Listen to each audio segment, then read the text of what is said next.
Lecture du livre des Apôtres. En ces jours-là, le commandant du temple et son escorte, ayant amené les apôtres, les présentèrent au Conseil suprême, et le grand prêtre les interrogea. « Nous vous avions formellement interdit d'enseigner au nom de celui-là, et voilà que vous remplissez Jérusalem de votre enseignement. Vous voulez donc faire retomber sur nous le sang de cet homme. » En réponse, Pierre et les apôtres déclarèrent: « Il faut obéir à Dieu plutôt qu'aux hommes.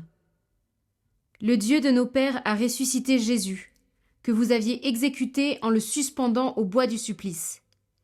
C'est lui que Dieu, par sa main droite, a élevé, en faisant de lui le prince et le sauveur, pour accorder à Israël la conversion et le pardon des péchés. Quant à nous, nous sommes les témoins de tout cela, avec l'Esprit Saint que Dieu a donné à ceux qui lui obéissent. » Ceux qui les avaient entendus étaient exaspérés et projetaient de les supprimer.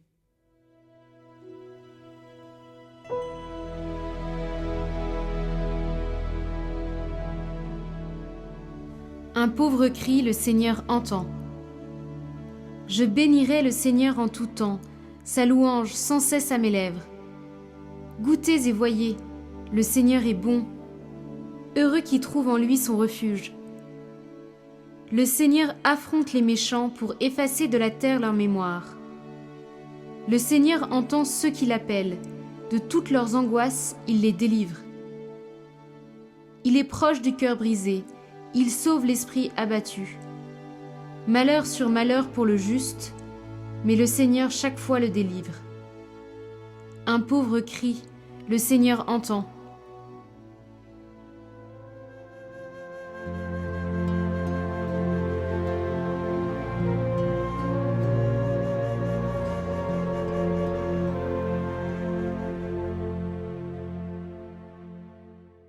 Évangile de Jésus-Christ selon saint Jean.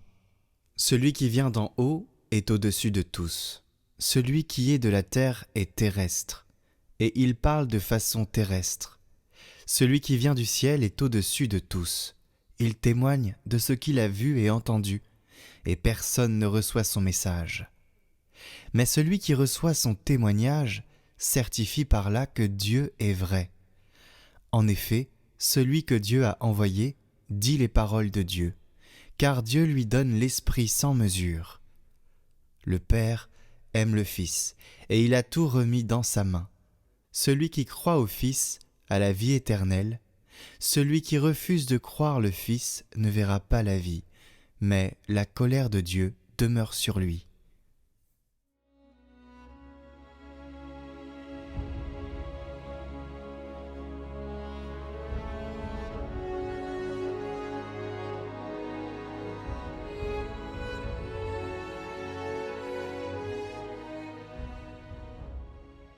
Dans les Actes, les apôtres parlent avec une force qui ne vient pas d'eux. Ils disent « il faut obéir à Dieu plutôt qu'aux hommes ». Leur parole est habitée, portée par l'Esprit. Dans l'Évangile, Jésus révèle la source de cette parole. Celui qui vient d'en haut dit les paroles de Dieu parce qu'il reçoit l'Esprit sans mesure. Alors, nous pouvons nous poser cette question. D'où vient cette parole en nous ? Comment savoir si nous parlons avec un cœur habité par l'Esprit, une intention habitée par l'Esprit, ou si c'est autre chose qui parle, si c'est nous-mêmes. Car si Dieu parle à travers nous, ce n'est pas dans le bruit, ni dans la dispersion, et pour le discerner, pour le comprendre, nous pouvons écouter ce texte de Jean Toller. Comme Marie, toute servante de Dieu doit assez souvent faire le silence et le calme en elle-même, s'enfermer en son fort intérieur, se cacher dans l'esprit pour se soustraire et échapper aux sens, et se faire à elle-même un lieu de silence et de repos intérieur. C'est ce repos intérieur qu'on chante. Alors que l'on était en plein silence, que toute chose était dans le plus grand silence, et que la nuit était au milieu de son cours, c'est alors, Seigneur, que de ton trône royal, la parole toute puissante est descendue. Le Verbe éternel sortant du cœur de son Père. C'est au milieu du silence, au moment même où toutes les choses sont plongées dans le plus grand silence, où le vrai silence règne, c'est alors qu'on entend en vérité ce verbe.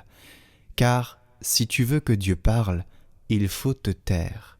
Pour qu'il entre, toutes choses doivent sortir. Quand notre Seigneur Jésus est entré en Égypte, toutes les idoles du pays se sont effondrées. Tes idoles à toi, c'est tout ce qui empêche cette naissance éternelle de s'accomplir en toi, d'une façon véritable et immédiate, aussi bon et aussi saint que cela puisse paraître. Notre Seigneur a dit « Je suis venu apporter un glaive » pour trancher tout ce qui tient à l'homme. Car ce qui t'est le plus proche, voilà ton ennemi. Cette multiplicité d'images qui cache en toi le Verbe. Jean Toller nous révèle que pour recevoir les paroles de celui qui vient d'en haut, je pense que vous l'aurez compris, il faut entrer dans un profond silence intérieur, où tout ce qui n'est pas Dieu tombe. C'est la disposition du cœur, l'inclinaison que nous permettons. Alors comme le dit l'Évangile, l'Esprit peut être donné sans mesure, et Dieu lui-même devient alors la parole vivante en nous.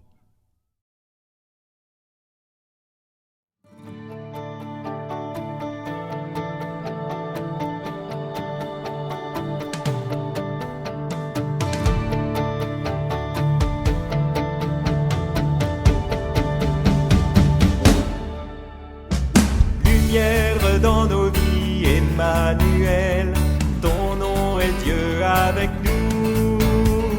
Le don de ton esprit nous renouvelle, tu nous appelles à demeurer en toi, pour vivre en enfant du Père.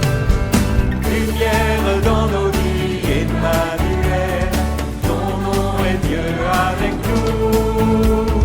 Le don de ton esprit nous renouvelle, tu nous appelles à demeurer en toi, pour vivre en enfant du Père. Sans fin, tu viens chercher, sauver tout homme perdu. Par toi, nous renaissons, réconciliés avec Dieu. Lumière dans nos vies, Emmanuel, ton nom est Dieu avec nous. Le don de ton esprit nous renouvelle, tu nous appelles à